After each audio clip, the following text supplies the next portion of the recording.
my name is Nathra and welcome back to my channel. Now before we get started with today's video, I do want to say that if I sound weird at any point during this video, that's because I got some teeth pulled a few days ago, more specifically wisdom teeth, because I'm just so smart apparently that they needed to take them out. Who said that? Who said that? Who said that? Who has been saying that? Hopefully the next few days I'll be able to talk as much as I normally do. But anyways, since I'm still in the beginning stages of my YouTube journey, if you will, I've been experimenting with what video styles work and don't work for me. I found that I prefer to make scripted content, and I'm not really that interesting enough or exciting enough to make reaction videos. But I thought, you know what? Why not make a monthly video where I still go through various comebacks and discuss my thoughts and feelings about them and just sort of omit the whole reacting part.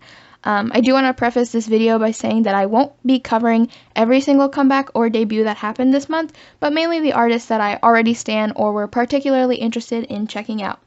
Now, June was definitely full of highly anticipated debuts and comebacks, so for convenience sake, I've added timestamps for each artist I'm going to talk about, so feel free to skip around if you want. If you like this video, make sure to give it a thumbs up, share it with your friends, and subscribe to my channel. Kicking things off, on June 1st, Twice released More and More. Now, More and More was highly anticipated for a few reasons, one of which being that this was a summer-themed comeback, at least it seemed to be a summer-themed comeback, and most importantly, Mina was finally returning to participate in group promotions. Now, I'm not a once, but I always appreciate how fun and catchy Twice's music is, so given that Dance the Night Away was such a bop, I had high expectations for More and More. Unfortunately, I was kinda underwhelmed. I found it to be really understated and low energy, compared not only to Dance the Night Away, but even to their last release, Feel Special. I thought the girls looked beautiful, and the music video was really creative, but it didn't strike me as a summer song. This is a common occurrence with certain Twice songs, for example, Yes or Yes, or even What is Love, where I listened to it a few times, but I don't really feel inclined to play it again or keep it on repeat. Overall rating, I think I would give this a 5.5 out of 10. While I only recently revisited Cosmic Girls, I was a big fan at the time of their debut. I expected them to make music that was more along the lines of Catch Me, which was hip-hop/girl crush theme, I guess, but that style was pretty short-lived. Admittedly, they fell off my radar after that, but with the release of As You Wish last fall, I was back on board. I was really interested in seeing how Wooju Sonyo's mature and graceful aura would match with a summery song like Butterfly. There were aspects of the track that I enjoyed, like the choreography and the stunning visuals, but there was almost a lack of musicality, if that makes sense. It felt more like pseudo-singing right from Sola's part in the beginning. Compared to more vocal-heavy songs like As You Wish and Putake, I always forget what that's called in English, Save You, Save Me, something like that, I found Butterfly to be a little bit weird.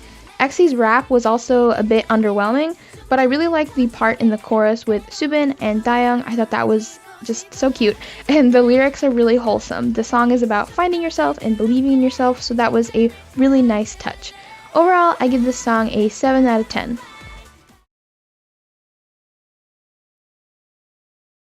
Boy group Elast made their debut with the historical fantasy-themed music video for Swear.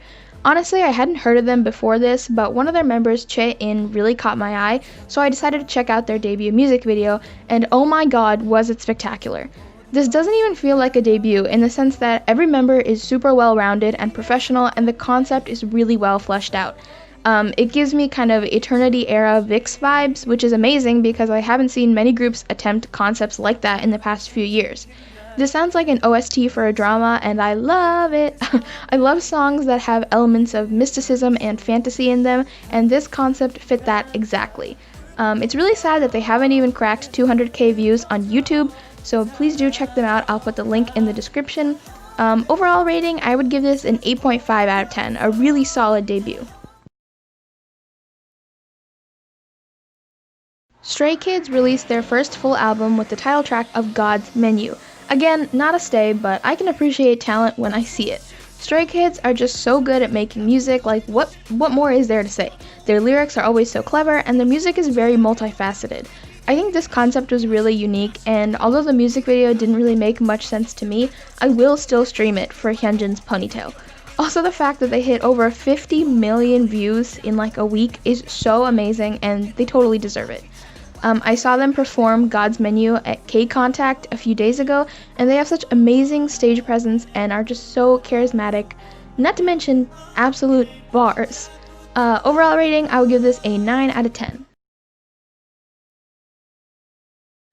I have such a soft spot for the group 17. I mean, I saw them at KCON New York back in 2016, which was my first concert ever, and my friend and I got to see them again last January, I guess this January, whatever it may be, on their Ode to You tour.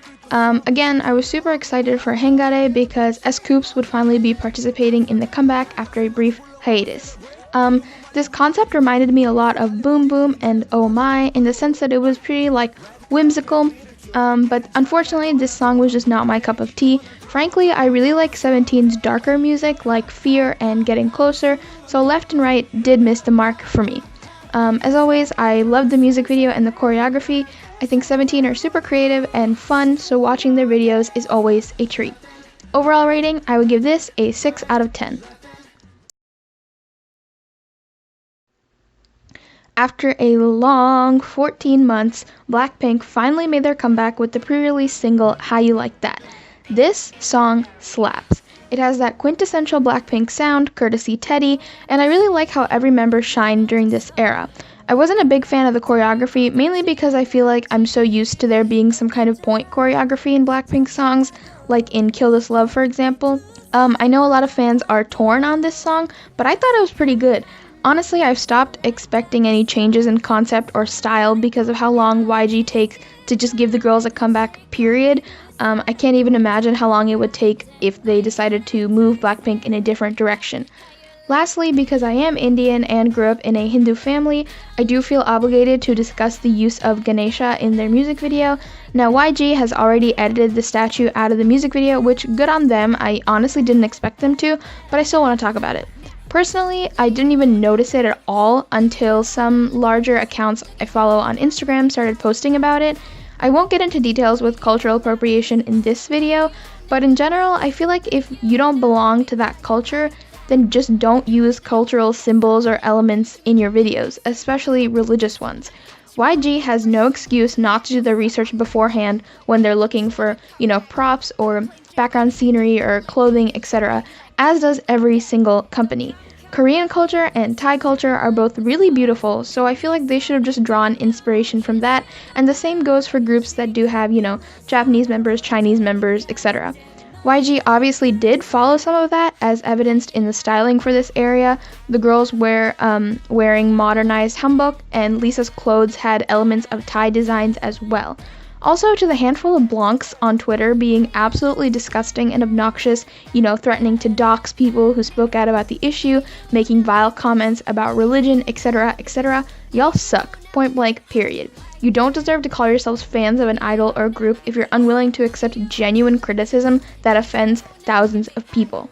The girls deserve better. Overall rating, I give this song a 9 out of 10. Sunmi also made her long-awaited return with the digital single Bora Pipam. Wow, that's really hard to say when my mouth is in this condition. If I'm not mistaken, this translates to like purple light night or night in purple light or something like that. Purple is my favorite color, so obviously I was digging the music video visuals. The song itself is really good. It reminds me of Siren and has similar melancholy vibes to it. The intro itself was so beautiful. The flute kind of reminded me of like pirate music, like the background music you would find in a pirate movie. Okay, I'm clearly not making any sense. I just really like that part. Anyways, the song itself is very fun. Sunmi has her own unique style, and it's so evident in this track. I do wish the verses were a bit longer, especially the first one. The jump to the chorus felt a little bit rushed, but the bridge was the highlight of the track for sure. I just love her so much. I'm not too happy with her agency because the gaps between each comeback are just getting longer and longer. Hopefully that's only due to COVID and not any other issues, but as long as Sunmi's happy, I'm happy. Overall rating, 9 out of 10. Clearly, we were blessed when hwasa also decided to make her solo comeback on the same day as Sunmi. Obviously, two powerful, talented, amazing, stunning women, we stan. Maria is interesting. Honestly, I'm still trying to process it. I did not like it at all when I listened to it the first time, but the chorus really kind of stuck in my head. The song itself is definitely more subtle when compared to Twit, but there's just something so bewitching about hwasa in this music video. Her vocals compared to the backing track are wildly different in terms of tone, which is really unique. The choreography is really cool too. I just feel like the dance break section towards the end was kind of random, though I do wish the whole track sounded like that. I really like the instrumental that was playing at that part. The transition to the bridge felt a little bit rushed, but I definitely see kind of like the stylistic intentions behind it. hwasa just exudes such a cool aura, like she's just so cool. She has a really alluring voice, and the layering in this track really highlights that. Oddly enough, this song also has a melancholy vibe to it, and the lyrics really drive that home. I'm just so proud of all hwasa has accomplished with Mamamoo and with her solo career, and I'm really looking forward to seeing her grow even more. Also, that cameo with the other members at the end was so precious, I may have cried. Overall rating, 8.5 out of 10. Okay, so that is all for this video. Let me know what your thoughts are regarding any of these songs that I listened to, or which songs from this month I missed. Any recommendations are totally welcome. Make sure to check out my socials, which are linked in the description, and hopefully I will see you all in the next video. Bye!